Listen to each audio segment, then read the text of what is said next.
dalka koonfurta Kuuriya ayaa ku jira xaalad murugo iyo baroodiiqa kadib markii dad ka badan 180 qof ay ku dhinteen shil diyaaradeed oo dalkaasi ka dhacay kaasoo ahaa shilkii ugu xumaa ee soo mara taariikhda dalkaasi waxaana lagu soo warramayaa inay ka badbaadeen shilkaasi 2 qof oo kaliya haddaba wararka ugu horeeya ee ka soo baxaya dalkaasi ee shilka ku saabsan ayaa sheegay in burburka diyaaradda ay keeneen shimbiro ka galay dhinaca mishiinka warbixintan haddaba waxaynu ku eegi doonaa maxaa sababa inay isku dhacaan shimbiraha iyo diyaaraduhu iyo weliba taariikhda shilalka ay keeneen shimbiraha ku dhaca diyaaraduhu waa maxay sababta iyo sida ay shimbiraha kooxda u socdaa ugu dhacaan diyaaradaha dadka inta badan beerta ku leh duulimaadyada waxa ugu weyn ay ka baqdaan waa marka ay diyaaraddu ruxanto iyadoo hawada ku jirta ama albaabka daaqadu si fudud u furmo balse ma ogtahay in sidoo kale marka ay diyaaradaha isku dhacaan shimbiro koox u socda ay tahay khatar weyn oo la soo dirista duulimaadyada bishii May 39 shimbirood oo ah nooca loo yaqaan flamingo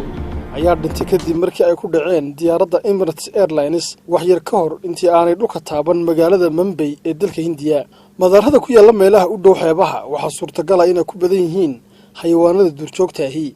marka loo eego kuwa ku yaala meelaha badda ka fog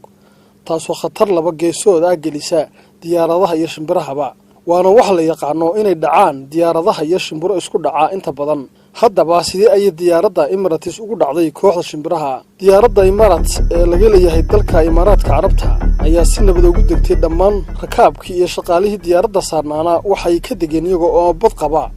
balse siday doonto ha noqotee waxa dhintay tiro badan oo ka mid ah shimbirihii sida waqtiga warbaahinta ay u xaqiijiyeen mas'uuliyiinta garoonka Mumbai diyaaradda waxa soo gaaray dhaawac waxaana la joojiyay duulimaadkii ay ku soo noqon lahayd oo lagu waday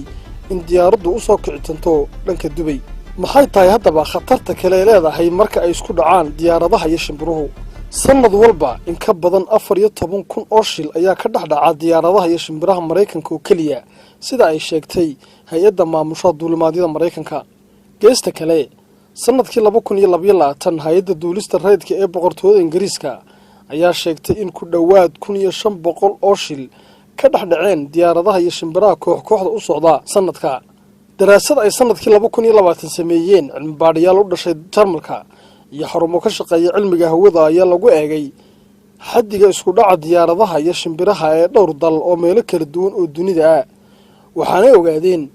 in Australia tahay dalka ugu badan ee ay ka dhacaan isku dhaca diyaaradaha iyo shimbiruhu iyagoo sheegay in 10,000 ee duulimaadba uu shilkaasi ka dhaco 8 ka mid ah haddaba isku dhaca diyaaradaha iyo shimbiraha ayaan inta badan lagu arag marka diyaaraddu marayso meel jooggeedu sareeyo balse waxa uu ku badan yahay marka diyaaraddu u soo daadegto joogga ay shimbiruhu ku duulaan gaar ahaan marka diyaaraddu dhulka ku soo dhawaanayso ama marka ay ka kacayso madaarada maxaa keena inay isku dhacaan diyaaradaha iyo shimbiruhu dhowr sababood ayaa khatar u geliya shimbiraha inay ku dhacaan diyaaradaha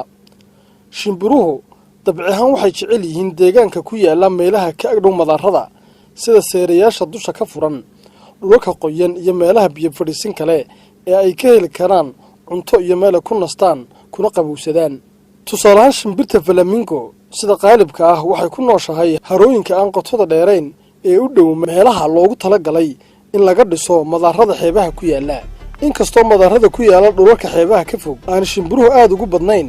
balse haddana haddii ay leeyihiin meelo biyo fadhiisin ah waxay soo jiidan karaan shimbirahan sababta labaad ee shimbiruhu khatarta ku galaan ayaa ah inay shimbiro badani galaan hayaan dheer taasoo keenta in marka ay hawada ku jiraan ay ku soo beegmaan wadooyinka diyaaraduhu maraan gaar ahaan marka ay ku jiraan xilliga hayaanka ay u kala gudbayaan dhulka aadka u kala fogfog sida qaaradaha arrinta saddexaad ayaa in shimbiruhu u socdaan koox taasoo sii kordhisa khatarta ay ku geli karaan inay isku dhacaan diyaaradaha hawada lalaya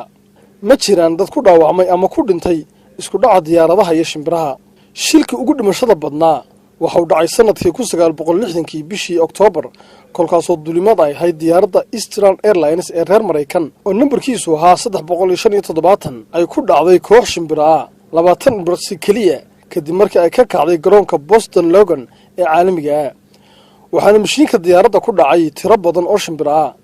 diyaaradda ayaa korontadii ka luntay waxaana ku burburtay dekedda Boston halkaasoo ay ku dhinteen 60 qof oo ka mid ahaa 72 qof oo diyaaradda saarnaa sanadkii 1988 35 qof oo ka mid ahaa 104 qof oo saarnaa diyaaradda Ethiopian Airlines ayaa dhintay marka ay burburtay kadib markii ay koox shimbiraha ka galeen mashiinka iyadoo ka kacaysay madaarka magaalada Bahardar ee caasimadda kilinka Amxaarada. marka la isku soo ururiyo 32 sano u dambeeyay shimbiraha isku dhacaan diyaaraduhu waxay sababeen dhimashada 229 qof adduunyada oo dhan. sidoo kale shilalka noocan ah ayaa geysta dhaawacyo. sanadkii 2009 diyaaradda US Airways ayaa si degdeg ah ugu degtay Hudson River kadib markii ay ku dhacday raxan shimbiraha. wax yar kadib markii ay kacday, shimbiraha ayaa galay mashiinada diyaaradda waxaana diyaaradii ka tagtay korontada. inkastoo 100 qof oo ka mid ah rakaabka diyaaraddu ay dhaawacyo soo gaadheen, haddana dhammaan rakaabkii diyaaradda iyo shaqaalihii oo tir ahaan gaadhayay 155 qof marka la isku daro waxa sameeyay bixiyay dooniyaha gargaarka. dhacdadan ayaa markii dambe shirkadda Hollywood ka samaysay film loo bixiyay The Miracle of Hudson oo uu jilaaga koobaad ka yahay Tom Hanks. haddaba su'aashu waxa weeyaan, shimbiruhu khasaare ma ku keeni karaan diyaaradaha? inta badan shilalka ka dhaca diyaaradaha iyo shimbiruhu waxay ku dhacaan muraayadaha ama waxay galaan injiinka, taasoo marka qaarkood keensan karta in diyaaraddu si degdeg ah u degto ama sida marar dhifdhifa dhacda inay burburto. xataa shilalka aan diyaaradda ku keenin wax dhaawaca oo muuqda waxay hoos u dhigaan awoodda mashiinka waxaana diyaaradda ku keenaan kharash dheeraad ah oo lagu hagaajiyo.